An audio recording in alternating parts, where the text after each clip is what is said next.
நீங்க பலமா இல்ல, உங்களால அதிமுக தோற்கடிக்க முடியாது. பட் நீங்க போட்டி போடுறதுனால அவங்கள வெற்றி பெறத தடுக்க முடியும்ல. அதிமுக வெற்றி பெறத தடுக்க முடியல.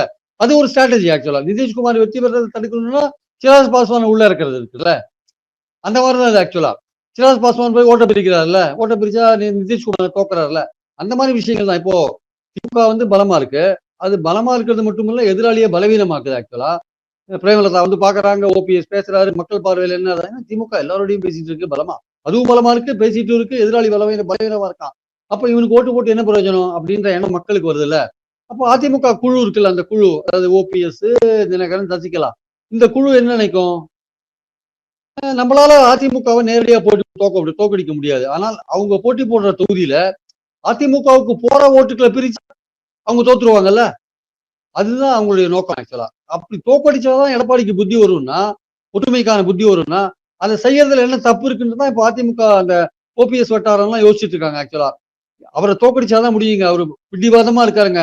நம்மளை சேர்க்க மாட்டாரு, திமுக ஒற்றுமைக்கு உடன்பட மாட்டாரு, கட்சி தோத்தாலும் பரவாயில்ல, நான் தான் பொதுச் செயலாளர் உறுதியா இருக்காரு. அப்படி இருக்கும்போது இவர் எப்படி நம்ம வழிகொள்றது? அப்ப அவர் தோக்கடிக்கிறது மூலம் தான் வழிகொள்ற முடியும்னா, நம்மளால தோக்கடிக்க முடியாது. அப்ப நம்ம என்ன பண்ணணும்? அவங்க போட்டி போடுற தொகுதியில போட்டி போட்டு அவருக்கு போற ஓட்டை பிரிக்கணும். அவருக்கு போற ஓட்டை பிரிச்சா திமுக அது வாங்க ஓட்டை வாங்கி அது வின் பண்ணிட்டு போயிடும், அவ்வளவுதான். அப்ப நீ தோத்தாதான் உனக்கு புத்தி வரும் அப்படின்னா, அந்த பாடத்தை உனக்கு கற்பிக்கிறதுக்கு நாங்க ரெடியா இருக்கோம்னு காமிக்கிற மாதிரியான விஷயங்களை இவங்க பண்ணுவாங்களான்னா, கடைசி கட்டத்துல பண்ணுவதற்கான வாய்ப்புகள் இருக்கு. அதாவது பாஜக எடுக்கிற எல்லா முயற்சியும் தோல்வி அடையுது. ஓபிஎஸ்க்கு மீண்டும் அதிமுக இடம் கொடுக்கல, அவருக்கு ஒருங்கிணைப்பாளர் பதவி கொடுக்கல, இல்ல தினகரனை வந்து கூட்டணியில் சேர்க்கல, சசிகலாவை கண்டுக்காத விட்டாங்க அப்படின்னா, கடைசி கட்டமா ஒரு அரசியல்வாதி முயற்சி பண்ணி பாக்குறது இப்படிதான். இந்த வழியில தான் ஓபிஎஸ்ஓ அல்லது சசிகலாவோ தினகரனோ இந்த வழியில தான் முயற்சி பண்ணி பார்க்க முடியும். இபிஎஸோட வீழ்ச்சி என்பது அதிமுக வீழ்ச்சி என்பது இபிஎஸோட வீழ்ச்சியா இருக்கும். இபிஎஸோட வீழ்ச்சி என்பது கட்சியை வந்து ஒருங்கிணைக்கிறதுக்கு வசதியா இருக்கும். அந்த ஆங்கிள் தான் யோசிப்பாங்க ஆக்சுவலா.